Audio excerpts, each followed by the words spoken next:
fellow diamond painting addicts, and welcome back to Diamond Painting Anonymous. I'm Daphne, and I'm here today for this week's WIP and Chat. If you're new here, welcome. If you're not new here, welcome back. WIP, W-I-P, stands for Work in Progress, and this is mine. You are welcome and encouraged to go grab whatever you are working on and work alongside while I chat, or alternatively, you can treat this as a podcast and just listen while I chat. Today I've pulled an older kit, one that I've been working on for a while and just have kind of put away, so I decided to pull it back out.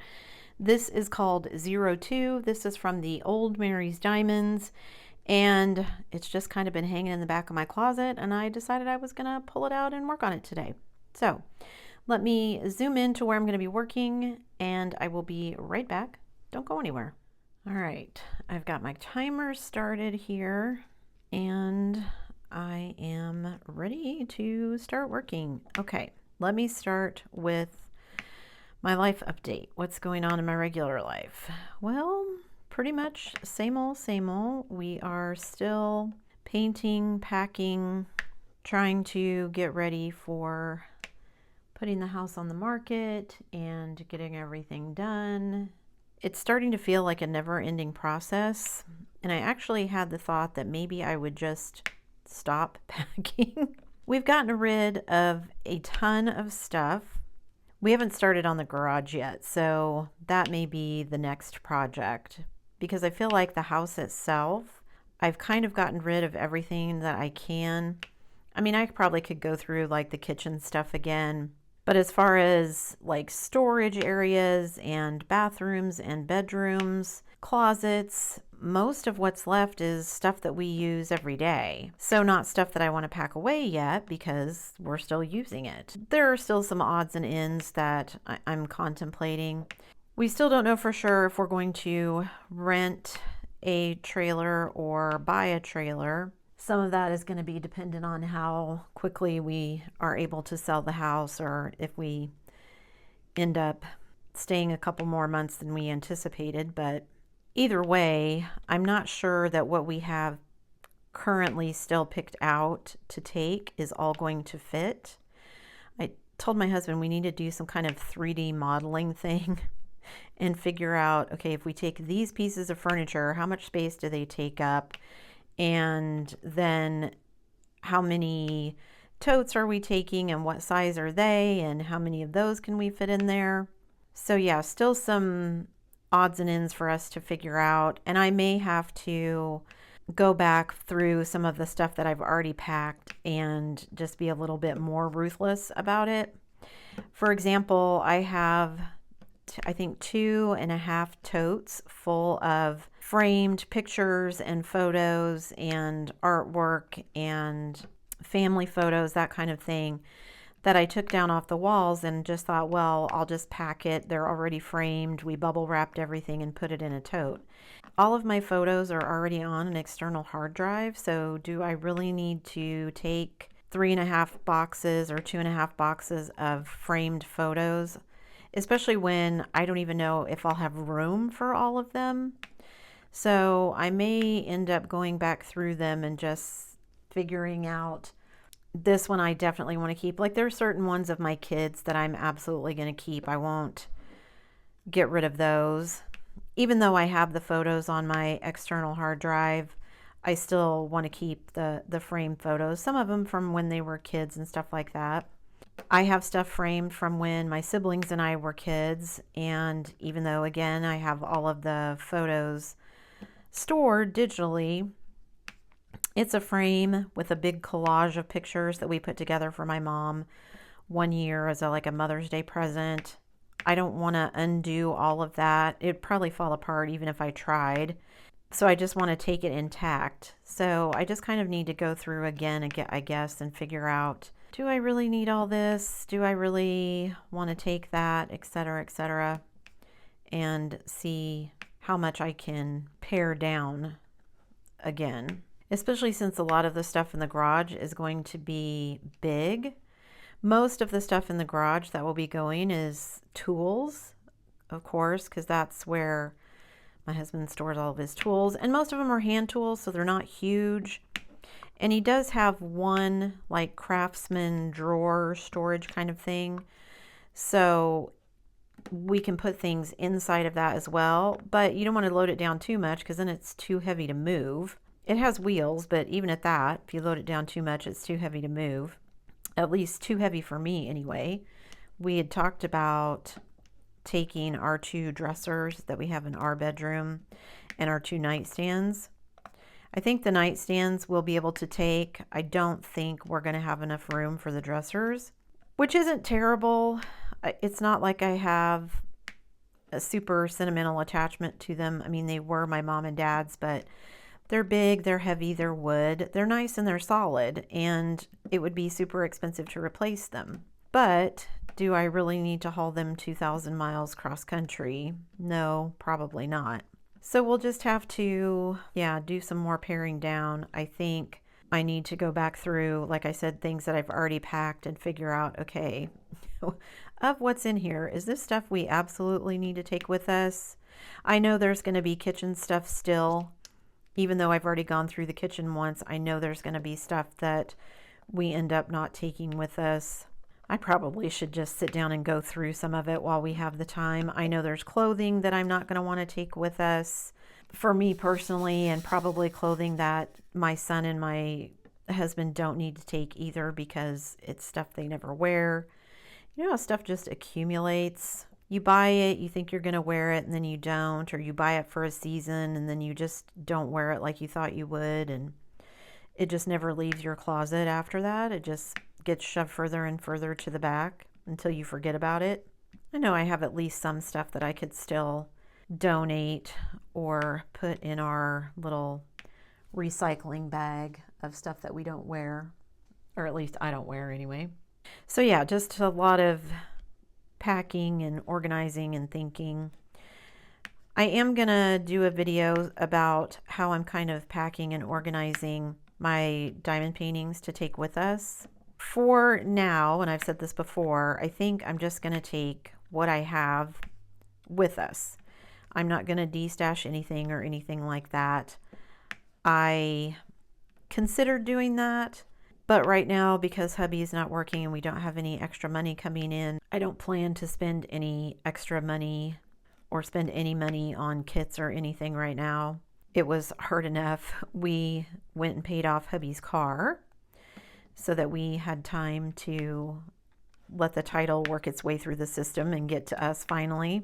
So we went and paid that off, which felt good that we were paying it off, but also simultaneously bad because that was a big chunk of change coming out of our savings, and that didn't feel great while he's not working.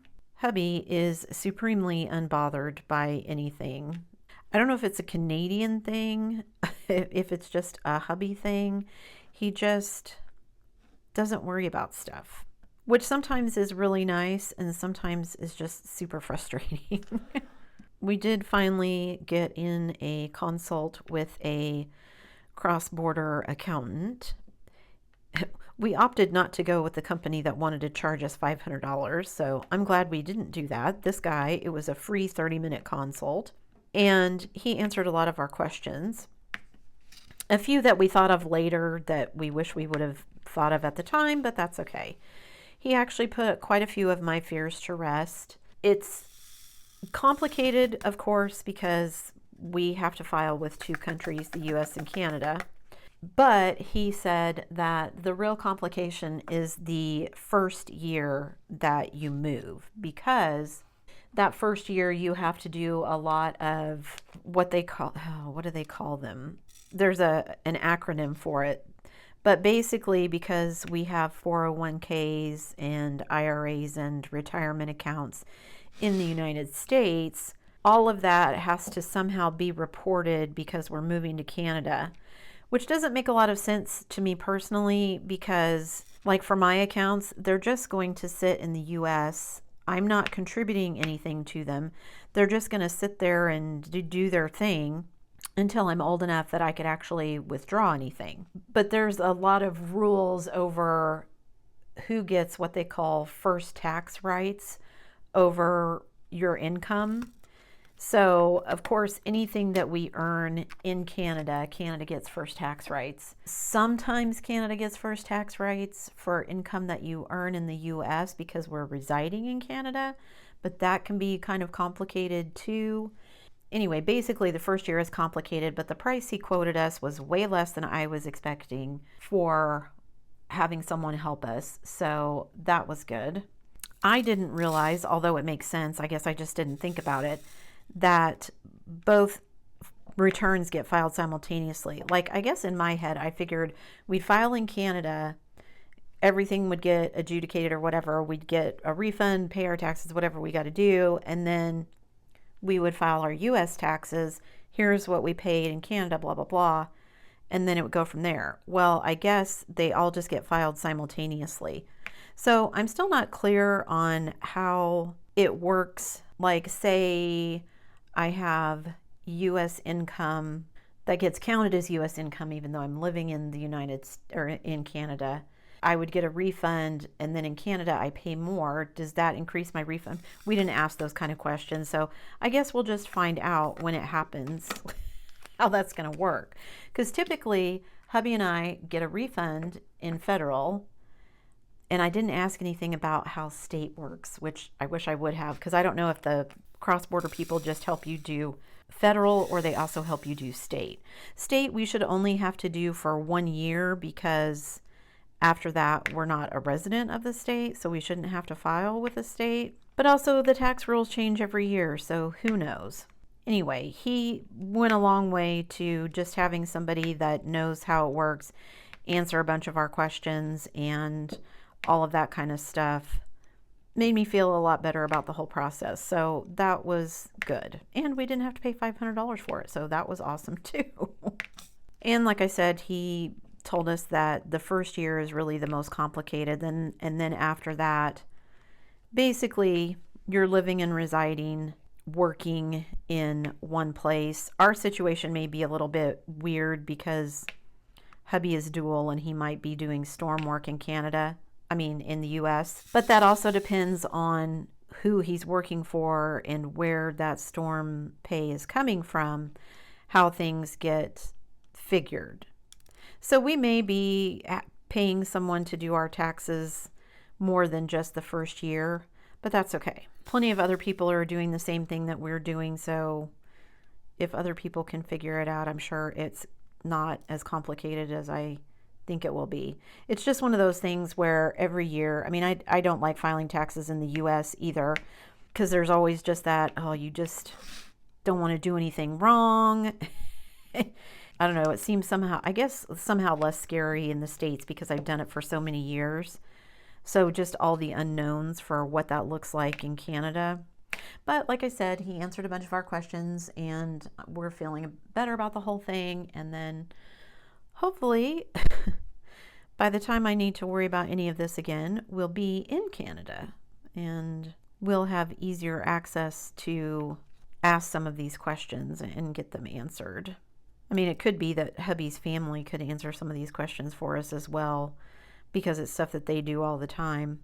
It's just things that you don't think about. One of the family members works for an insurance company, and so we were discussing it one time when we were up there and being told that we needed to get like some kind of a driving record to prove how long we'd been driving and how long it had been since we had any accidents and that we didn't have any tickets, that kind of thing, so that our insurance could be cheaper up there.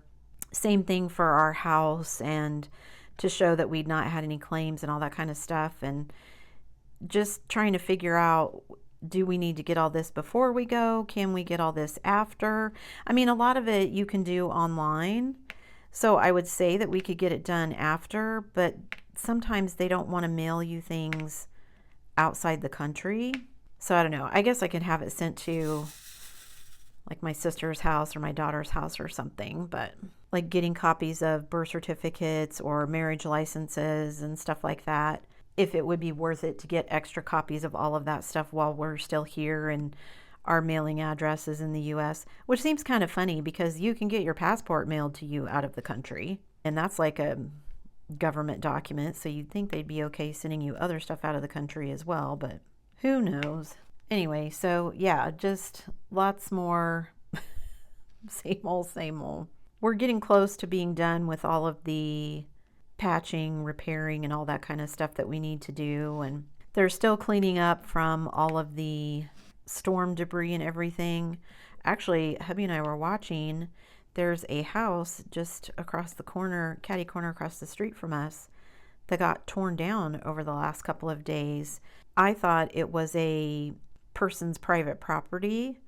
The guy that was the EMS director here in town lived there, but I guess it was a city-owned building, and they just provided it for, that was like a perk of employment. You got a house that you could live in.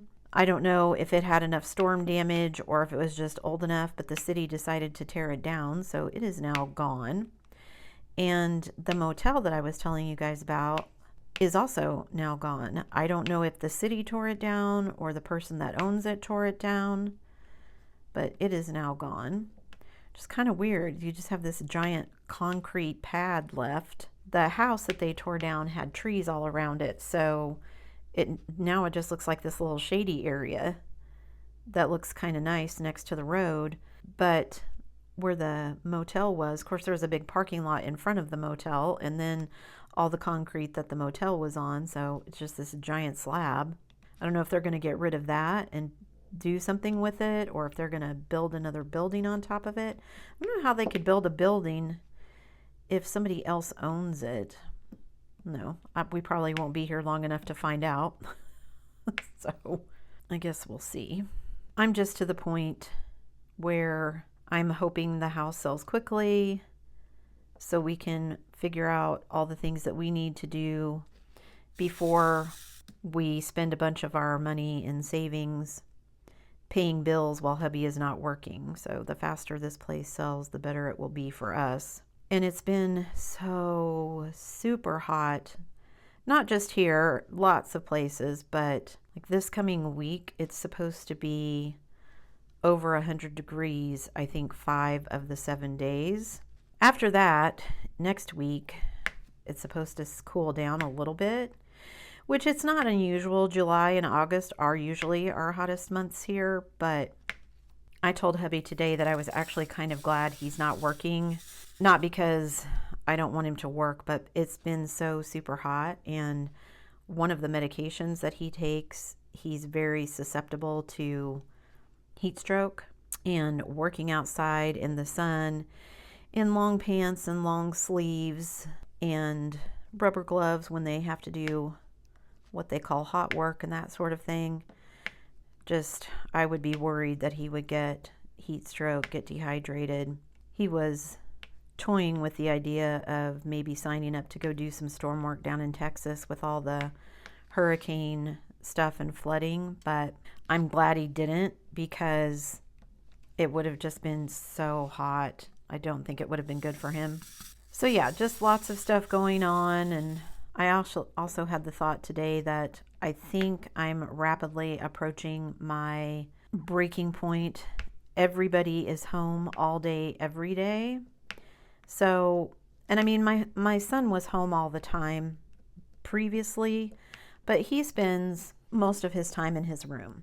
So he would come up to shower, eat, cook something, that sort of thing.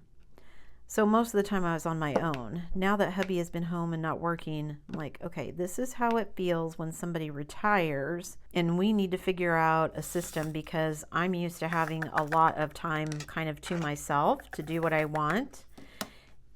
And not that hubby keeps me from doing what I want, it's just having another person around.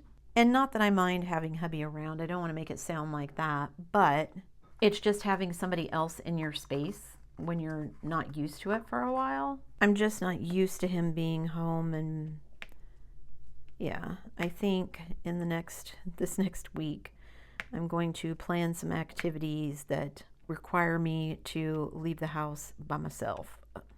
Because like even Friday, I had a hair appointment to get my hair done, and hubby went with me. Not that I mind that hubby went with me. It's nice to have him in the car, have him drive, we chat, but it's just normally something that I would have done by myself. All right, let me fill in these two little one-off ones here. Need one C and then one number 1, and then all I need are the A's. I really like the pastel colors of this kit. The drills are a little gappy for my taste, so I kind of put it away for a while. There's a reason I decided to get it back out. Hubby did also go this week. Our car tags are due. So he went and paid for his car. We need to pay my daughter's car, but I said we need to get it switched over into her name. And he's like, well, I'll ask questions about what form we need and everything. And he comes home and he's like, oh, we just have to fill out this form. We can transfer it to her, blah, blah, blah. And I'm like, yeah, but I don't want to do that. That's the form. He can say as a child, he can just gift the car to her. And I said, yeah, but that's the one that means then she has to claim it on her taxes. I don't want to do that. We're just going to treat it like a purchase. She's going to buy the car from us for $1. So there's different forms we've got to fill out.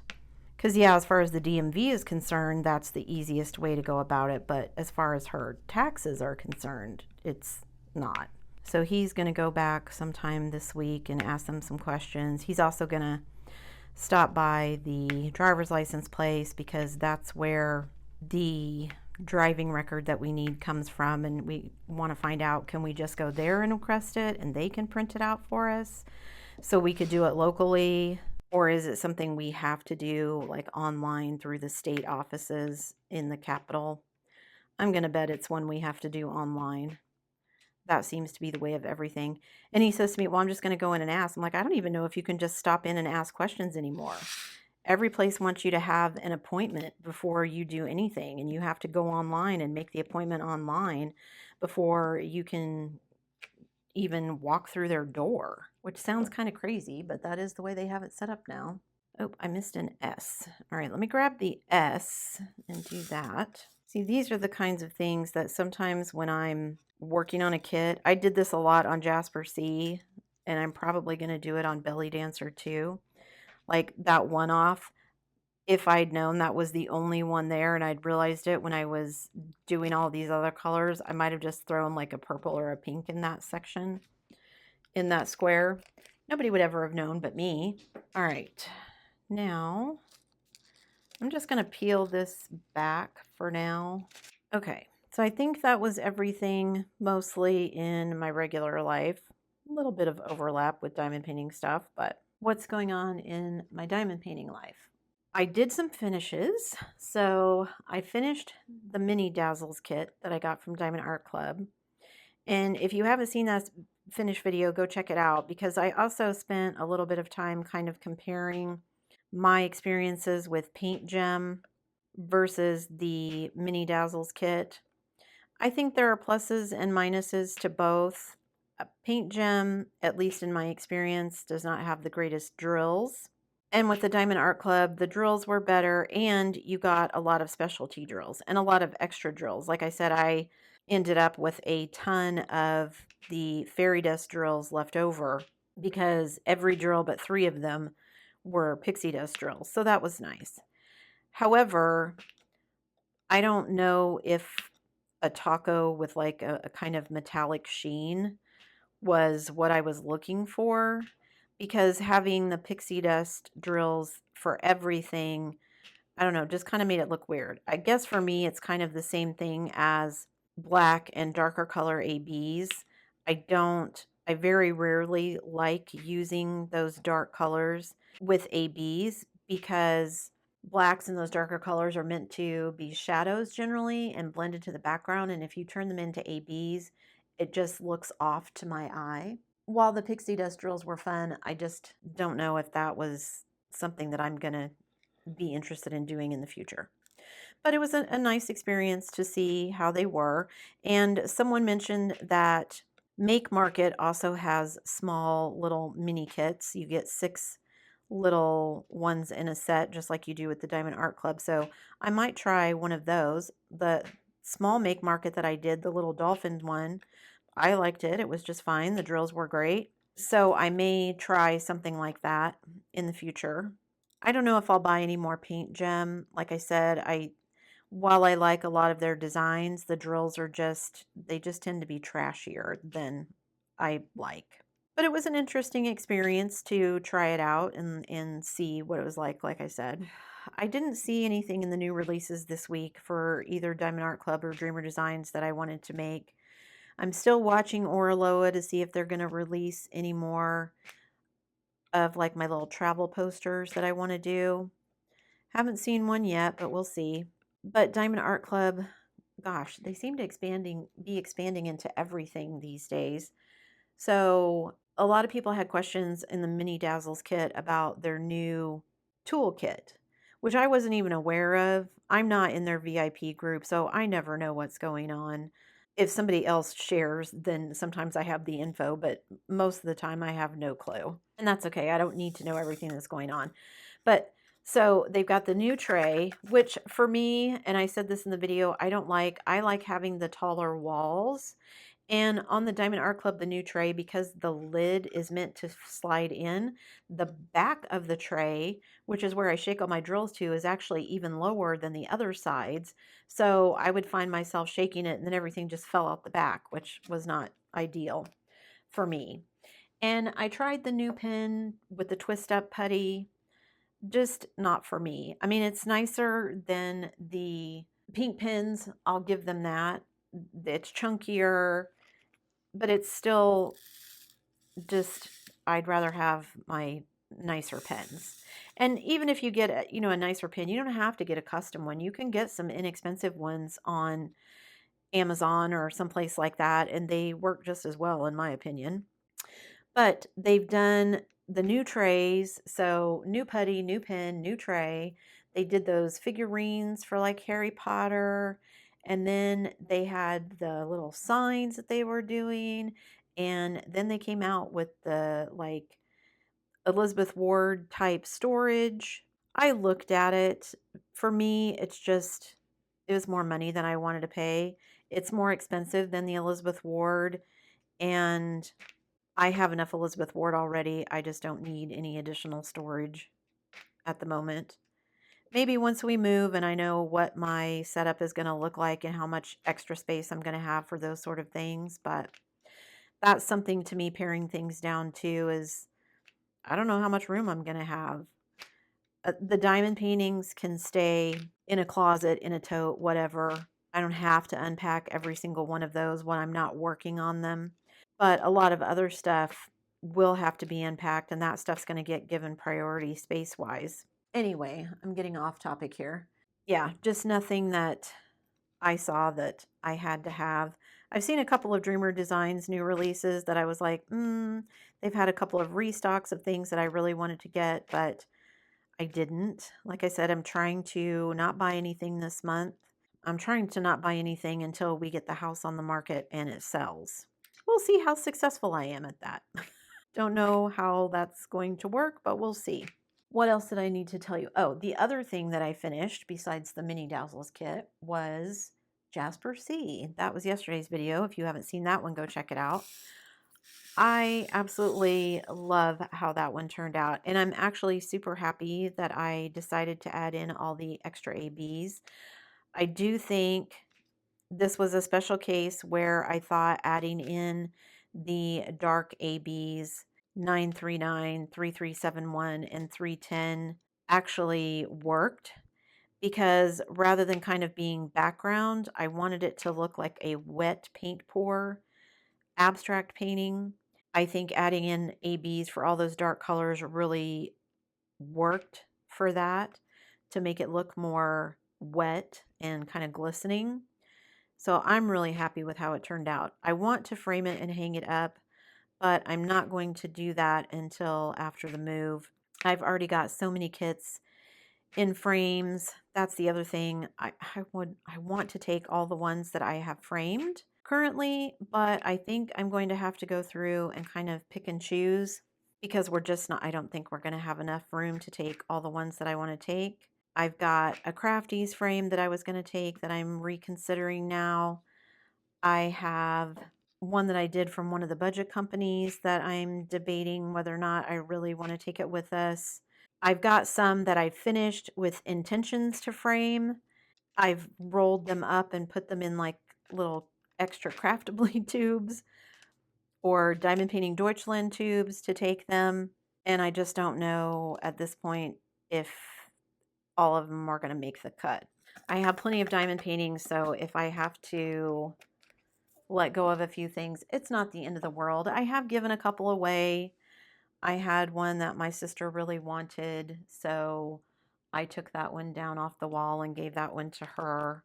My daughter's taken several, but I mean, I'm still working on things as we go, so I'm going to continue to have stuff that I finish. And again, a lot of it is dependent on how quickly the house sells. Maybe we'll get lucky and it'll sell really quickly and we'll just throw everything in a trailer and be off. Who knows? So in addition to working on this kit, which like I said has been hanging in my closet, I've got a couple of other WIPs, and I'm also currently working on Belly Dancer, which is the last of my 5 oldest kits, which means once I finish that one, like I said, I'll have a new 5 oldest kits. And I've been trying to decide what kit I want to work on next. If I want to go dig through ones I've already packed away and pull something out, if I want to work off of something on my want list, if I want to do something different, if I want to just concentrate on finishing up all of these WIPs that I've got going on. And I've just been kind of trying to think about it and trying to decide. Like I tentatively had decided to do Hibiscus from Orloa next. It's one that is on my want series. Once I finish Belly Dancer, that goal would have been met. And so I was trying to work on my want series because that is a goal that I thought I was behind on. Well, I've made a couple of changes to that goal. I added the Jetsons to that want series. And after I finished Jasper C, I decided that I was going to put Jasper C on that list as well because it is one that I've wanted to do for a long time. I don't know why I waited so long. I think, like I said in the video, I think it's because I thought it was just going to be an overwhelming amount of black, and it really wasn't. If anything, the color that there was the most of was red, and a big, big swath of red. Somebody mentioned that it might have been nice to break up the red with some additional ABs. If I had had any, I would have, but I didn't have any spare red of that particular color or anything close to it, so I'm okay with how it turned out. There are some things I kind of wish I could have done a little bit differently, but I'm happy with how it turned out, so it's all good. So I had planned to do Hibiscus, and then as I started working on Belly Dancer, what I'm discovering is some of the older Diamond Art Clubs, much like this kit, the drills are trashier and gappier than I would like. However, I'm loving how Belly Dancer is turning out so far, so I'm reconsidering some things. If I just went back and did my next 5 oldest kits, I think 3 of the 5 are Spanglers again. And I've already done 2 Spanglers this year. I did Universe in a Jar and Bubble Fairies. And I think I have the Literate Dragon, Afternoon Tea, and then my customized bookshelf. And I considered doing the customized bookshelf one because I want to do something different with it to customize it. But I just didn't know if I was up for doing a couple more Spanglers, at least not yet. Maybe later in a couple of months when the 2 that I just did aren't so fresh. Plus, all of them are square. And like I said, I've been kind of struggling with the older kits and their squares because the drills just aren't as good. Now, that said, I've been happy with the finishes. I was happy with the finish of Bubble Fairies. I was happy with the finish of Universe in a Jar. It's just more of a struggle than I would like. After doing Jasper C in the rounds and everything being fine, the older square drills just aren't what I'm used to. Not that there's anything wrong with that, and the kits are 3+ years old, some of them, so it stands to reason that obviously changes and improvements have been made since then. So then it was in the back of my mind, well, I've been avoiding some of my Dreamer Design kits because I wasn't sure of the quality of the squares. Well, I'm already kind of pushing my way through some older Diamond Art Clubs that have the same issue, so surely if I did a newer Dreamer designs, then it wouldn't be quite as bad. So I don't know if I want to do that, if I want to do the hibiscus, if I want to just pick out something else off of my want series, or if I just want to go through maybe some of my newer purchases and work on some of the newer stuff. Like I said, I have made changes to that want series. I added the Jetsons to it because I really, really wanted to do that kit. And I added Jasper C to it as well. So I think I'm actually caught up to 6 on that goal, which means I'm right on track when I thought I was behind. Yeah, I just have not quite figured out what I want to do yet. But I think I'm going to maybe do a Dreamer Designs square just so I can see, and maybe like with a lot of kits, I'm putting them off for no reason. Like I put off Jasper C thinking that it was going to be a lot of black and it wasn't. I put off doing some of my older kits because they were bigger and it really wasn't that big of a deal. I do have a couple of small kits that are currently WIP, so I can pull those out if I need a break from some of these larger canvases.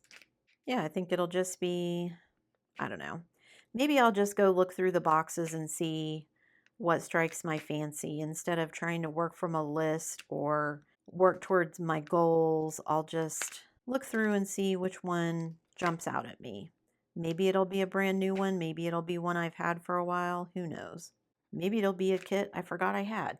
I have managed so far to not double buy any kits. I did end up with a duplicate one time, but that was because it was the Diamond Art Club's first mystery box that I bought, and one of the kits in it happened to be a duplicate of one that I'd already purchased for myself.